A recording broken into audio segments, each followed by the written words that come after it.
È nell'azienda agricola Sant'Anna a Bagnoli di Sopra, in provincia di Padova, che assistiamo all'inaugurazione del più grande impianto fotovoltaico del nord-est.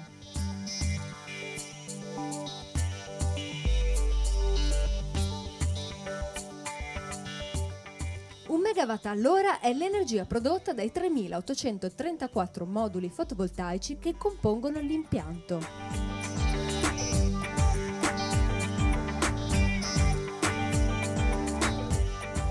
È stato un cliente che ha investito nel fotovoltaico in tempi veramente non sospetti, perché mentre tutti parlavano di piccoli impianti da 20-50 kW e impianti a tetto, questa azienda agricola Sant'Anna ha creduto nel fotovoltaico e devo dire, un po' per vicinanza, un po' per lo spirito imprenditoriale che contraddistingue anche Ecoware, abbiamo voluto seguire questo cliente e oggi abbiamo un impianto a terra ad inseguimento più grosso che c'è in Nord Italia. È un impianto dotato di 250 inseguitori per un totale di 1 megawatt di potenza di picco. Questa è una tecnologia consolidata, il silicio cristallino, e Ecoware ha fatto sua tutta la capacità di rendere il pannello il più performante possibile, quindi attraverso delle tecniche di mismatching, attraverso delle tecniche di inseguimento, Ecoware riesce a realizzare chiave in mano degli impianti di grosse dimensioni.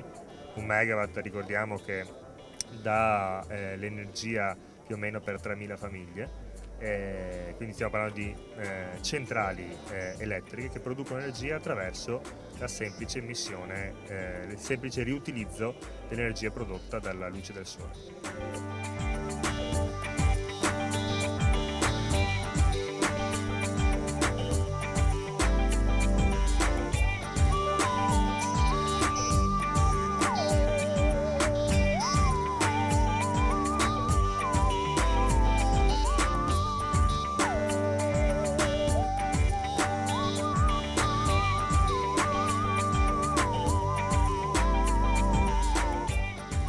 L'inseguimento solare a 2 assi come quello di questo impianto consente di mantenere i pannelli fotovoltaici, che sono la componente più preziosa dell'impianto, sempre perpendicolari alla luce del sole e quindi di massimizzare la produzione dei pannelli stessi. Rispetto a un impianto fotovoltaico normale, questo impianto ha un maggiore contributo di tecnologia legato alla elettronica di comando e di controllo e al particolare sistema di movimentazione che noi abbiamo sviluppato. Tutto ciò contribuisce a ridurre in maniera drastica i costi dell'energia prodotta, al punto tale che pensiamo che l'anno prossimo saremo molto vicini alla cosiddetta grid parity, e cioè alla possibilità di produrre energia in piena concorrenza con le altre fonti energetiche, dal carbone al nucleare o altro, realizzando così un sogno da lungo inseguito, cioè l'energia assolutamente pulita e prodotta senza alcun consumo di materia prima, in assenza totale di produzione di CO2. E se non lo raggiungeremo nel 2010 questo obiettivo, sicuramente lo raggiungeremo nel 2011.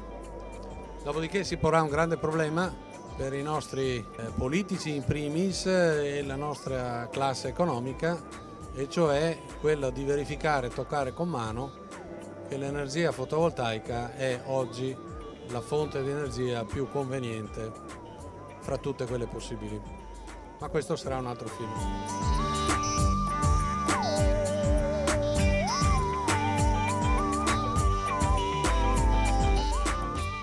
Intervenuti alla cerimonia di inaugurazione il vicepresidente della Regione del Veneto Franco Manzato e il presidente nazionale di Confagricoltura Federico Vecchioni.